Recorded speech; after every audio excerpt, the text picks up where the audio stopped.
శుక్లాంబరధరం విష్ణుం శశివర్ణం చతుర్భుజం ప్రసన్నవదనం ధ్యాయేత్ సర్వవిఘ్నోపశాంతయే అగజానన పద్మార్కం గజానన మహార్నిశం అనేకదంతం భక్తానాం ఏకదంతముపాస్మహే. అందరికీ నా నమస్కారాలు. నా పేరు వాడ్రే ఆదినారాయణరావు. ఇప్పుడు మనం మే నెల ఫలితాలు అంటే మే 1 తారీఖు నుంచి 31 మే వరకు కూడా 2024 వివిధ రాశుల్లో ఉన్నటువంటి గ్రహాల యొక్క ఫలితాలు ఇప్పుడు మనం తెలుసుకోబోతున్నాం. మీనరాశి వాళ్ళకి చాలా బాగుంది, ఏం భయపడాల్సిన పని లేదు, ఆనందంగానే ఉంటారు. మీ రాశిలోనే కుజ బుధ రాహువులు ఉన్నారు. సో ఉండడం వల్ల ఏమవుతుంది, బ్రహ్మాండం మంచి బాగుంటుందండి. మీరు ఏ పని తలపెట్టినా విజయం సాధిస్తారు. పట్టుదల ఎక్కువ ఉంటుంది. కుజ రాహుల్ కాంబినేషన్ పట్టుదల ఎక్కువ. అలాగే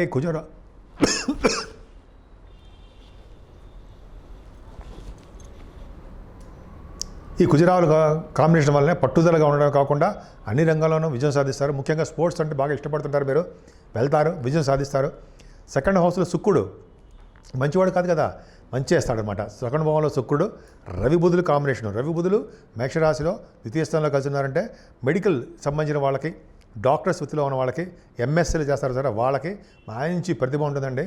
ఆడిటర్స్గా మంచి పేరు ప్రఖ్యాతులు సంపాదిస్తారు. మీరు గణిత శాస్త్రజ్ఞులుగా మ్యాథమెటిషియన్స్ అంటాం కదా, వాళ్ళుగా మీరు బాగుంటారు. శాస్త్రవేత్తలకి బాగుంటుంది. సెకండ్ భావం అద్భుతంగా ఉంటుంది.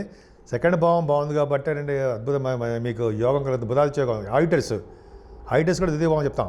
మీ రవి బుధులు ద్వితీయ భావం ఉన్నారంటే మీ జ్ఞాపక శక్తి చురుకుగా పనిచేస్తూ ఉంటుంది. చురుకుతనంగా మీరు ఉంటారు, యాక్టివ్గా ఉంటారు, స్పీడు బ్రహ్మాండంగా ఉంటారు. పైగా 4th హౌస్ లార్డ్ బుధుడు కూడా మీకు 11వ తారీఖు నుంచి ద్వితీయ భావంలోకి వచ్చేస్తున్నాడంటే సరదాగా విహారయాత్రలు, ఫారిన్ కంట్రీస్ వెళ్తారండి. మీకు విద్య రీత్యా, వ్యాపార రీత్యా, అయితే మీ పర్సనల్ విషయాల రీత్యా, విహారయాత్రల రీత్యా, ఎంజాయ్ చేద్దామని రీత్యా ఖచ్చితంగా మీరు ఫారిన్ కంట్రీస్ వెళ్తారు 11వ తరగతి తర్వాత. అంటే ఫారిన్ అంటే మీరు అందరూ వెళ్ళిపోతారా? కాదు. నేను వెళ్ళిపోతానా? కాదు. మనకి జాతకాల్లో ఆ దశలు జరుగుతూ ఉండాలి.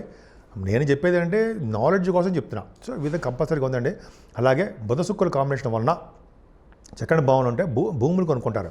భూయోగం ఖచ్చితంగా ఉంటుంది. 4th హౌస్ లార్డ్ కూడా ఉన్నాడు కాబట్టి భూములు, ఇళ్ళు, గృహప్రవేశాలు చేసుకోవడము, అపార్ట్మెంట్స్ కొనుక్కోవడము, వాహన యోగము ఇవన్నీ ఖచ్చితంగా ఉంటాయండి. రవి బుధుల కాంబినేషన్ మాటల ద్వితీయ భావంలో బుధాదిత్య యోగం కాకపోయినా బుధుడితో కలిసి రవి బుధుల కాంబినేషన్ మంచిది, చాలా మంచిది, అద్భుతం యోగం. రవి వచ్చే స్థితిలో ఉంటాడు కదా, మంచివాడు. సరే అది కాంబినేషన్ పక్క పెడితే బుధ శుక్రుల కాంబినేషన్ వల్ల సంగీతం బ్రహ్మాండంగా ఉంటుంది, సాహిత్యం, అలాగే గాయకులకి పాటలు పాడుతుంటారు కదా, బుధ శుక్రుల కాంబినేషన్ వలన మంచి యోగం ఉంటుందండి. ఆ బుధ శుక్రులే మీకు బంగారాన్ని, వస్త్రాలని, ఆభరణాలని అన్ని రకాలుగా మీకు మంచి అద్భుతంగా ఇవ్వడానికి అవకాశం ఉంది. చదువులో కూడా మేటి అంటే సక్సెస్, గొప్పవాళ్ళుగా ఉంటారు మీరు. బుధ శుక్రుల కాంబినేషన్ మాటలే కాదు కదండి, అద్భుతం కదా. శుక్రుడు కాబట్టి ఎక్కువగా మీరు యాంకరింగ్ వృత్తిలో ఉండడము, ముఖవర్చస్సు బాగుండడము, కంఠధ్వని బాగుండడము, ఎదుటివాడికి హెల్ప్ చేసే తత్వం ఉండడము, కంటిన్యూస్గా మాట్లాడతారు కదా రాజకీయాల్లో కానీ, లేకపోతే మీరు యాంకరింగ్గా కానీ మీ మీటింగుల్లో కానీ బ్రహ్మాండంగా మాట్లాడుతుంటారు. బ్రహ్మాండం. 3వ భావంలో రవితో కలిసిన గురుడు సూపర్. థర్డ్ హౌస్ ఉన్నాడు, ప్రయాణాలు. గురుడితో కలిసిన రవి ఉన్నాడంటే ఏంటంటే 6వ భావాధిపతి కూడా 3వ భావంలో ఉన్న ప్రణాళికలు చేస్తుంటారు. షార్ట్ జర్నీస్ ఎక్కువ చేయడానికి అవకాశాలు ఎక్కువ ఉంటాయి. 2వ పాయింట్ ఏంటంటే మీ వే ఆఫ్ థింకింగే మారిపోతుందండి.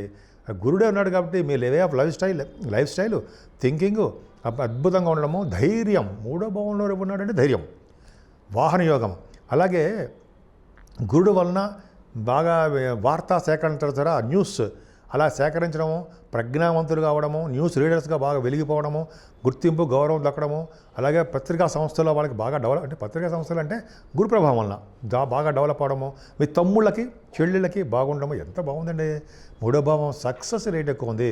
మీ తమ్ముడు విజయం సాధిస్తాడు, మీ సిస్టరు విజయం సాధిస్తుంది. వాళ్ళు ఏ భావంలో ఉన్నా సరే, ఏ ప్రాబ్లమ్స్ అయినా సరే సక్సెస్ రేట్ ఎక్కువ ఇస్తాడు. పైగా 4th భావం బుధుడు కదా, చదువు విషయంలో ఏమాత్రం ఇబ్బంది పడరండి. 4వ భావాధిపతి ద్వితీయంలో ఉన్నాడు కాబట్టి చదువు రీత్యా డబ్బు సౌకర్యం ఉంటుంది. మదర్ గారికి డబ్బు సౌకర్యం మీరు చేస్తారు. అలాగే మీరు ఏ వాహనం కొనుక్కోవాలన్నా, భూములు కొనుక్కోవాలన్నా, అలాగే ఏదే వస్తువులు కొనుక్కోవాలన్నా, సంగీతంలో బ్రహ్మాండంగా సాధించాలన్నా ధనానికి ఇబ్బంది పడరు. కుటుంబంలో వృద్ధి ఉంటుంది. అద్భుతం. పంచమస్థానం చూసుకుంటే పంచమస్థానం చంద్రుడు అద్భుతంగా ఉన్నాడు కదండి. సంతానం విషయంలో ఏమాత్రం ఇబ్బంది ఉండదు. స్టాక్ మార్కెట్లో బాగా రాణిస్తారు. స్పోర్ట్స్ రంగంలో కూడా విజేతలుగా ఉంటారు. మీకు 6వ భావాన్ని మీ రాశికి 6వ భావాన్ని శని చూడడం తప్పండి, అది అద్భుతం కాదు. మీకు శత్రు భయం ఉంటుంది, కొద్దిగా మీకు రోగాలు అంటే హెల్త్ ప్రాబ్లమ్స్ ఉండడానికి అయితే కొత్తగా స్టార్ట్ అవ్వడానికి అవకాశాలు ఉన్నాయి. డాక్టర్ని కన్సల్ట్ చేస్తూ మీ ఆరోగ్యాన్ని పరిరక్షించుకోండి. శత్రు భయం ఉంది, అలాగే మీరు 6వ భావం సక్సెస్ రేట్ కొద్ది తక్కువ, శని చూస్తాడు కాబట్టి. కానీ 6వ భావాధిపతి బాగున్నాడు, గురుడితో కలిసిన కంటే ప్రాబ్లమ్స్ ఏమి ఉండవు. కాకపోతే రోగ భయం, రుణ భయం, శత్రు భయం ఉంటుంది. మీ మేనమామలు కొంచెం ఆరోగ్య విషయంలో కొద్దిగా శ్రద్ధ వహించండి, చిన్న ప్రాబ్లమ్స్ ఉంటాయి. ఏదైనా సప్తమ స్థానంలో కేతు ప్రాబ్లం కదా, భార్యాభర్త విషయంలో ప్రాబ్లమే కదా. ఇంతకుముందు బాగా సంబంధాలు రాక, వివాహాలు కాక అయిపోయేది. ఇప్పుడు ఏమవుతుందంటే గురుదృష్టి సంపూర్ణంగా పంచమ దృష్టితోటి మీ సప్తమ భావాన్ని చూడడం వలన వివాహ శుభకార్యాలు, ఇంతకుముందు ఆగిపోయిన వివాహాలు కూడా అయిపోతాయి. ఈ నెల నుంచి స్టార్ట్ అవుతుందండి, వివాహ శుభకార్యాలు జరుగుతాయి, మీరు అనుకున్న సంబంధాలు వస్తాయి. మీ భార్యాభర్తలు అనురాగంగా, ఆనందంగా, అదృష్టంగా, ప్రేమగా ఉంటారు. ఇప్పుడు దూరంగా ఉన్నా సరే ప్రేమగా ఉంటారు. అలాగే మీ బిజినెస్ విస్తరిస్తారు, బిజినెస్ పార్ట్నర్స్ బాగుంటారు, విహారయాత్రలు చేస్తారు, ఆభరణాలు, వస్తువులు కొనుక్కుంటారు. ఇంకేం కావాలండి మీకు? భాగ్యస్థానాన్ని గురుదృష్టి చూస్తున్నాడు. ఇంతకుముందు భాగ్యాన్ని ఒక్కటే శని చూసేవాడు కాబట్టి భాగ్యస్థానంలో శని అంత అద్భుతమైన ఫలితాలు ఇచ్చేవాడు కాదు, ప్రాబ్లమ్స్ క్రియేట్ చేసేవాడు. ఇప్పుడు గురుడు కూడా చూడడం వల్ల, భాగ్యాన్ని గురుడు చూడడం వల్ల మీ భాగ్యం వృద్ధి అవుతూ ఉంటుంది. ఎందుకంటే డెవలప్మెంట్ తగ్గి అంటే డబ్బులు రాక ప్రాబ్లమ్స్ ఫేస్ చేస్తూ ఉండేవారు. ఇప్పుడు అలా కాదు, గురుదృష్టి ఉండడం వల్ల భాగ్యస్థానానికి గురుదృష్టిని మీ నాన్నగారి ఆదాయం పెరుగుతుంది, ఆరోగ్యం పెరుగుతుంది. అలాగే భాగ్యస్థానాన్ని గురుడు చూడడం వల్ల పుణ్య నదుల స్థానాలు, పుష్కర స్నానాలు, గంగా నదుల స్థానాలు ఇవన్నీ కూడా మీరు చేస్తారండి. అలాగే సరయూ నది స్నానాలు, శ్రీరామచంద్రుడు అయోధ్య దర్శనాలు, కాశీక్షేత్ర దర్శనాలు, నర్మదా నది స్నానాలు చేసే ముందర చిన్న రూల్ పాటించండి. ఆ ఒడ్డులో ఉన్న మట్టిని మృతిగా అంటాము, దాన్ని తీసి కొంచెం మట్టిని అలా వేసి ఆ నదిలో వేసి, వీలుంటే పసుపు కుంకుమ వేస్తారనుకుంటే ఆడవాళ్ళు వేసి ఆ నదిలో స్నానం ఉపక్రమించే ముందర మనం సంకల్పపూర్వక స్నానం చేయాలి. మీ దగ్గర ఉన్న బ్రాహ్మణులు ఎవరు ఉంటే వాళ్ళకి డబ్బులు ఇచ్చి సంకల్పపూర్వకంగా స్నానం చేసిన వాళ్ళకి మాత్రమే ఆ ఫలితం దక్కుతుంది. పైగా ఈ చేసిన తర్వాత, స్నానం చేసిన తర్వాత, అయిపోయిన తర్వాత ఆ నది ఒడ్డును కాకుండా కొంచెం బయటకు వచ్చిన తర్వాత, నేను చెప్పింది కాదు, మన గురువుగారు చెప్పిందే, దానం ఇవ్వదలుచుకుంటే ఆ బ్రాహ్మణులకి కొంచెం బయటకు వచ్చి వస్త్రదానము, ధనము అంటే డబ్బుల దానము, వస్త్రదానం చాలా ఇంపార్టెంట్, మంచిదండి. వస్త్రదానం ఇస్తే మళ్ళీ నెక్స్ట్ జన్మలో మీరు వస్త్రం కట్టుకునే అవకాశం లేదు, అంటే నెక్స్ట్ జన్మ అంటూ ఉండదు అని శాస్త్రం. అని జనరల్గా అలా సోమనాథ టెంపుల్కి వెళ్తే అదే చెప్తాం మనం. సోమనాథ టెంపుల్ ఈశ్వరుడి దగ్గర వెళ్ళినప్పుడు వస్త్రదానం సమర్పిస్తే స్వామికి మళ్ళీ మనం బట్టలు కట్టుకునే అవకాశం ఉండదు, మళ్ళీ జన్మ ఉండదు అని చెప్పి పెద్దలు చెప్పారు, మన గురువుగారు చెప్పారు. అలాగే వస్త్రదానం ఎంతో ఇంపార్టెన్స్ ఉంది. కాబట్టి ఆ దానం ఇవ్వడం, అది అయిపోయిన తర్వాత ఆ స్నానం చేయడం వల్ల మనకి యమదండన ఉండదు, యమలోక ప్రాప్తి ఉండదు, స్వర్గలోకాలు మంచి లోకాలకు వెళ్తారు. అంటే 100 సంవత్సరాలు దాటిన తర్వాత మాత్రమే. సరే, పక్క పెడితే భాగ్యస్థానాన్ని గుడి చూడడం వల్ల మీ ఫైనాన్స్ రంగంలో కానీ, ఆడిటర్స్గా, రవి గురువులు కదా, ఆడిటర్స్గా కానీ బాగా డెవలప్ అవుతారండి. రవిగురు కాంబినేషన్ ఉంటే అడ్వకేట్స్గా బాగా పాపులారిటీ వస్తుంది, బాగా మంచి పేరు వస్తుంది. పాపులారిటీ అంటే మంచి పేరు, పాపులర్ అవుతారు మీరు. అలాగే రవిగురు కాంబినేషన్ ఆడిటర్స్ గాను, cost accountant, chart accountant, CA అంటాం కదా, వాళ్ళు కానీ మంచి పేరు ప్రఖ్యాతలు బాగుంటాయి. ఫైనాన్స్, బ్యాంకింగ్ రంగంలో ఉన్న వాళ్ళకి, విద్యా సంస్థలో ఉన్న వాళ్ళకి మంచి అభివృద్ధి ఉంటుందండి. మీరు ఏ వ్యాపారం చేసినా, వస్త్ర వ్యాపారం చేసినా, గోల్డ్ బిజినెస్ చేసినా, పుస్తకాలు, స్టేషనరీ బిజినెస్ చేసినా, ఫుడ్ చేసినా, పాల వ్యాపారం, ఏదైనా సరే వ్యాపార అభివృద్ధి బ్రహ్మాండంగా ఉంటుంది. ఏం భయపడాల్సిన అవసరం లేదు. కానీ చిన్న ప్రాబ్లమ్స్ వస్తే తప్ప అద్భుతమే. 10th హౌస్ లార్డ్ మీకు బాగున్నాడండి, కానీ 3rd హౌస్లో ఉన్నాడు. అంత విపరీత రాజయోగాన్ని ఇప్పుడు. కాకపోతే ఏంటంటే మీరు మీ వృత్తి రీత్యా బిజినెస్ రీత్యా అనుకోవచ్చు, వృత్తి రీత్యా అనుకోవచ్చు, కొద్దిగా మీరు ప్రయాణాలు చేయవలసి వస్తుంది. మీ డబ్బులు రావడం కోసం, డబ్బులు ఆదాయం పెంచడం కోసం మీరు ప్రయాణాలు చేయవలసి వస్తుంది. ఉద్యోగంలో మార్పులు సంభవిస్తాయి, ఏ భయపడే అవసరం లేదు. లాభస్థానానికి కూడా గురుదృష్టి ఉందండి. భాగ్యస్థానానికి గురుదృష్టి ఉండి, లాభస్థానానికి గురుదృష్టి ఉంటే వాళ్ళు చేస్తున్న వ్యాపార అభివృద్ధి ఖచ్చితంగా డెవలప్ అయిపోతుంది. అందులో డౌటే లేదు. మీ అన్నయ్యకి బాగుంటుంది, కంటిన్యూస్గా డబ్బులు వచ్చే అవకాశం ఉంటుంది. పైగా మీరు చేసే కార్యక్రమాలు బాగుంటాయి. బంధువులు మీ ఇంటికి రావడము, వాళ్ళ యొక్క సహాయ సహకారాలు అందడము మీకు బాగుంటుంది. 12th భావంలో శని మంచిది కాదండి. మీకు నొప్పులు మొదలవడం స్టార్ట్ అవుతుంది, కాళ్ళ నొప్పులో, కీళ్ళ నొప్పులో, మోకాళ్ళ నొప్పులో రావడానికి అవకాశాలు ఉన్నాయి. అందుకనే శనీశ్వరుడి యొక్క ప్రభావం తగ్గాలంటే మందపల్లిలో శనీశ్వరుడు పూజ చేసుకోవడము, అదే శని అభిషేకాలు చేయించుకుంటే 7 సంవత్సరాలు ఉన్నారు కదా ఆయన, 19 సంవత్సరాలు జపం చేయించుకోవడము, ఇవన్నీ చేయించుకోవాల్సిందే. లేదా చేయించుకోవాల్సిందంటే మీ ఇష్టం అండి, నేను చెప్తున్నా మామూలుగా చెప్తాను అంతే. అదే లేదా గాయత్రి మంత్రం 108 సార్లు చేస్తూ 40 రోజుల పాటు చేసుకుంటే ముఖ వర్చస్సు పెరగడము, వాక్ శుద్ధి పెరగడానికి అవకాశాలు నాకు తెలిసిన నాలెడ్జ్ ప్రకారం చెప్తున్నాను, అవకాశాలు ఎక్కువ ఉంటాయి.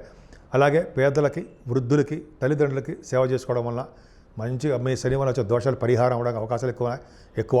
శనీశ్వరుడి దగ్గర శనివారం దీపారాధన చేయడము, వెంకటేశ్వర స్వామి దగ్గర ఆదివారం అఖండ దీపారాధన చేయడం, అఖండ పెద్ద ఒక ఒత్తి వేసి పెద్ద మూకుల్లో నూనె పోస్తాం.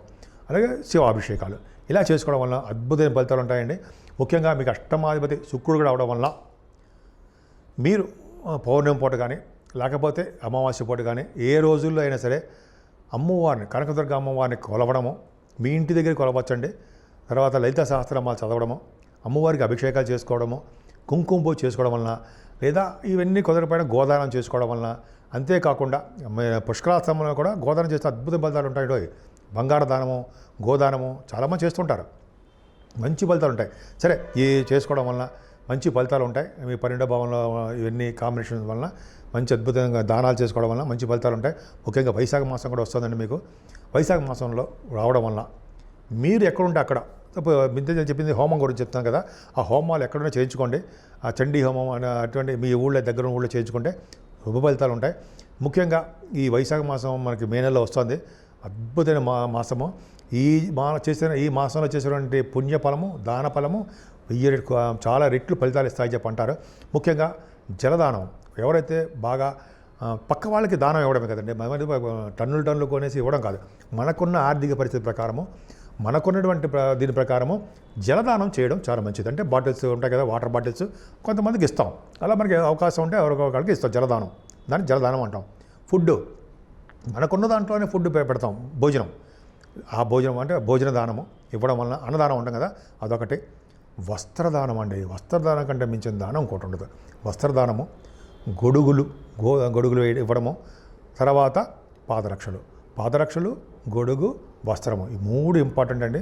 ఇవ్వడం వలన మీ పై లోకంలో ఉన్న వాళ్ళకి, మీకన్నా పూర్వీకులకి, వాళ్ళకి మంచి జరుగుతుంది. మీ తర్వాత తరాల వాళ్ళు కూడా మంచి జరగడం, మీకు కూడా మంచి జరగడానికి అవకాశాలు ఎక్కువ. అందుకని చెప్పి ఈ అవకాశాన్ని ఎప్పుడు విడవకండి, వదలకండి. మంచి అవకాశాలు ఉన్నాయి. ఈ మాసంలో మనకి మామిడి పళ్ళు కూడా దొరుకుతాయి కాబట్టి మామిడి పళ్ళని ముందుగా దేవుడి దగ్గర, దేవుడికి మీకు ఇష్టమైన దేవుడి దగ్గర పెట్టుకోవడం, తర్వాత సద్బ్రాహ్మణుడికి, వేద పండితులకి దానం చేయడం వలన అమోఘమైన పుణ్యఫలం మీకు బాగా దక్కుతుంది. అద్భుతమైన ఫలితాలు మీకు ఉపయోగించుకోండి. సో మీ రాశి వాళ్ళకి, అంటే మీనరాశి వాళ్ళకి ఈ సంవత్సరం, ఈ నెల మొత్తం కూడా చాలా అద్భుతంగా ఉండాలని, ప్రతి రంగంలోనూ ముందంజ ఉండాలని, శనీశ్వరుడు వలన కానీ, కేతు వలన కానీ, ఏ గ్రహ ప్రభావం వలన కానీ దోషాలు మీకు అంటకుండా సర్వదా అమ్మవారు మిమ్మల్ని రక్షించాలని నేను మనస్ఫూర్తిగా కోరుకుంటున్నాను.